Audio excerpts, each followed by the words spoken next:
11th, welcome to the online tutorial sessions for economics.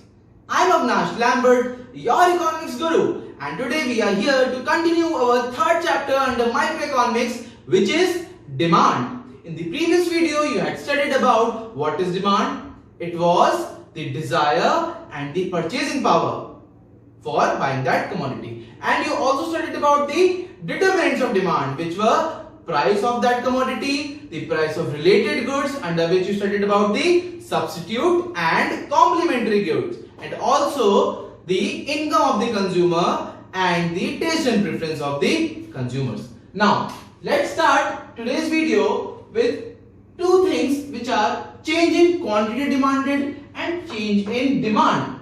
Now, these are two different things. Change in quantity demanded and change in demand. Both are different. Let's see what is the difference here. When demand for the given commodity changes due to change in its own price. In the previous video, we studied about the prices of Pepsi decreased. Therefore, its demand decreased. So, when demand for the given commodity changes due to change in its own price. When any commodity's demand decreases or increases due to change in its own price, in that scenario, that is called change in quantity demanded. And what is change in demand?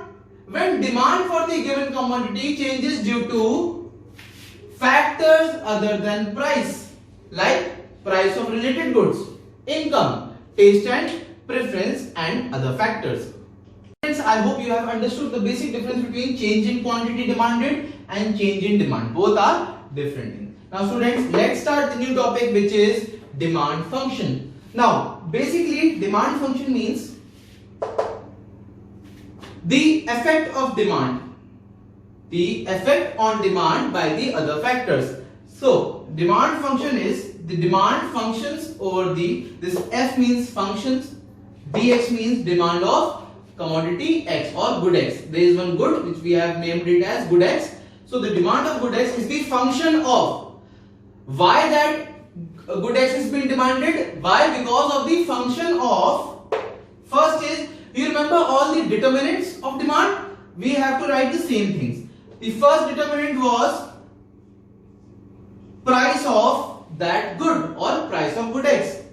Also price of the related goods, PR, and also the taste and preference of consumer, and also the income, which is denoted by Y, of that income of that consumer, and also there are some other factors also, which due to which there is demand for good X. So demand of good X is the function of these things. This is called demand function. If in the exam it's being asked what is demand function, then you have to mention this. Dx is equal to function of price of X, price of the commodity, price of related good, taste and preference, income, and other factors. And you have to mention its full form also, what you are defining it. So this is the demand function. So students, let's move to the new topic. Friends, the next topic is demand schedule. Now what is demand schedule? It is basically a tabular representation. It is a tabular presentation showing the inverse relationship. It is a tabular presentation showing the inverse relationship between price and quantity demanded. Fine. Price and quantity demanded, and it shows the inverse relationship. Now, in the previous video, you studied that the quantity demanded and the price both have inverse relationship. If the price of a commodity increases, then its demand decreases. In the determinants of demand, when I taught about the price of the good, in that case there was an inverse relationship. Now we have to do the same. It is a tabular presentation showing the inverse relationship between price and quantity demanded. That's it. That is your demand schedule. And you can show that, you can also show that by showing a tabular schedule. When the price was 1, you bought 100 toffees. When the price of that toffee became 2, you bought 80 toffee.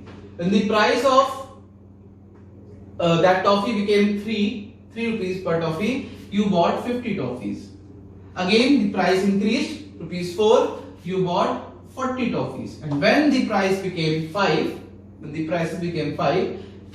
you bought only 10 toffees. Fine. So, as the price is increasing, quantity is decreasing. Here the price increases and the demand decreases. Or you can say it's vice versa. So, this is the demand schedule. Now, there is a curve also. You have to make a curve. Now, the demand curve. Demand curve is a graphical representation. It was a tabular representation. It is a graphical representation of demand schedule. Whatever is the schedule, if you draw a diagram, a graphical diagram of it, that is known as demand curve. Now, let's draw a demand curve. Now, the demand curve is always downward sloping because of the inverse relationship, because price is increasing and demand is decreasing. So, suppose this was the point of price, and at this price the quantity demanded was Q. At price P, the quantity demanded was Q. Now, the price increased. New price is P1. The price increased. Now, when the price increased, the new quantity will be, the quantity demanded will be Q1. Now, at price P1, the quantity demanded is P1. Here, price is increased and the quantity decreased. So, there is a inverse relationship. So, the tabular representation showing the inverse relationship between price and quantity demanded, that is demand schedule, and the demand curve of a graphical representation of a demand schedule, that is the demand curve. So, this is the demand curve. This curve is the demand curve. Demand curve. Now, students, note it down. That is important for you. Take a screenshot or note it down. Now, students, let's move to the very important topic, which is law of demand.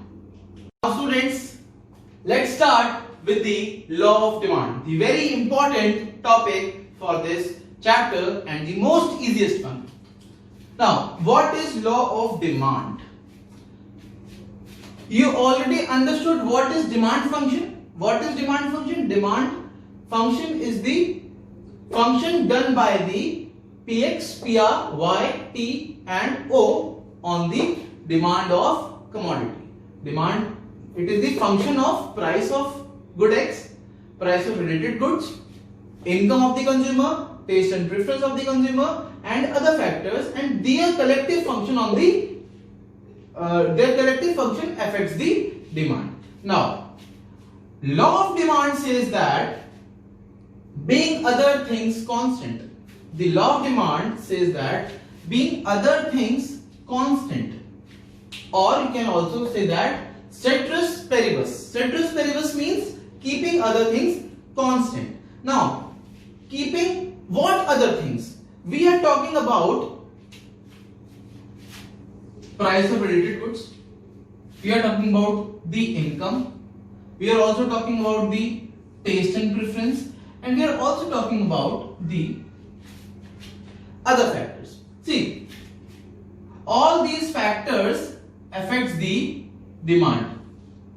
You believe that? Fine. That's the thing, that these all things affect the demand. But here in this law, under the law of demand, we have to keep other things constant, and the other things are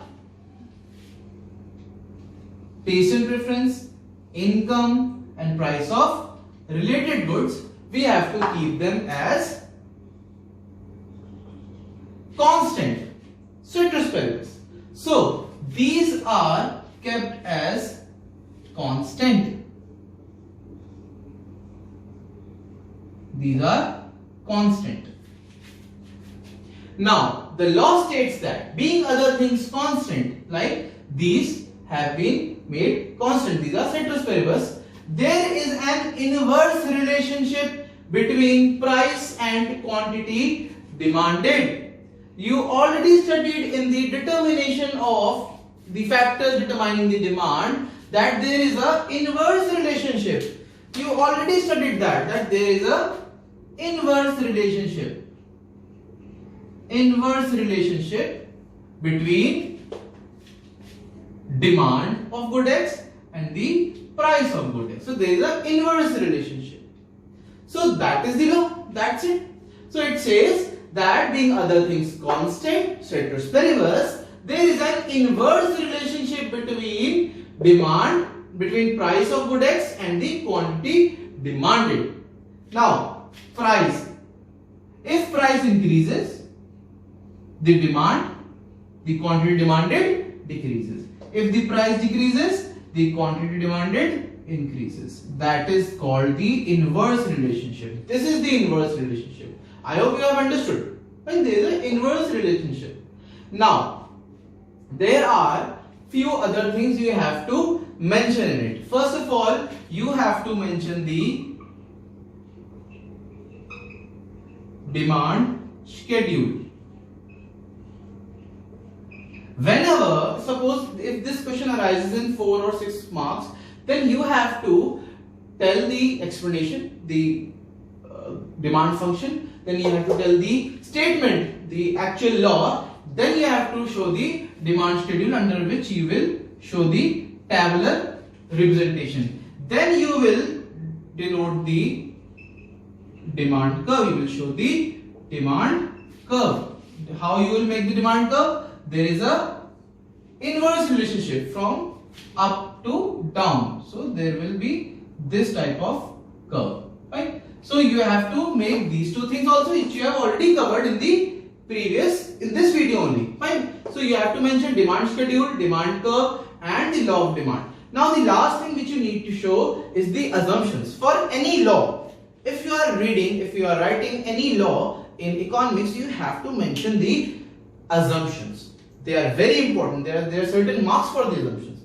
Now, they are very easy. Very easy. Let's see. You have to keep the other things constant. That is the assumption. Fine. Price of related goods will remain constant. So we already know that. Yes, that is the assumption. Income will remain constant. Sir, we already know that. That is the assumption. Again, taste and preference will remain constant. Assumption. And the other factors will also remain constant. Assumptions. So these are the 4 valid and relevant assumptions for your class 11. So this is your assumptions. Demand schedule you have already covered. Demand curve you already know. This is the statement and this is the demand function. So this is your whole law of demand. So law of demand is the inverse relationship between, it is the inverse relationship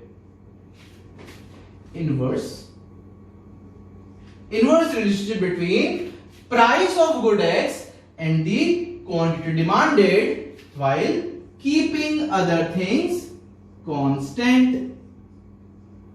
I hope this is clear to all of you. Now I want you all to take a clean screenshot so that you can complete your notes by today only. Now students, that's all for this video. Stay home, stay safe and see you soon.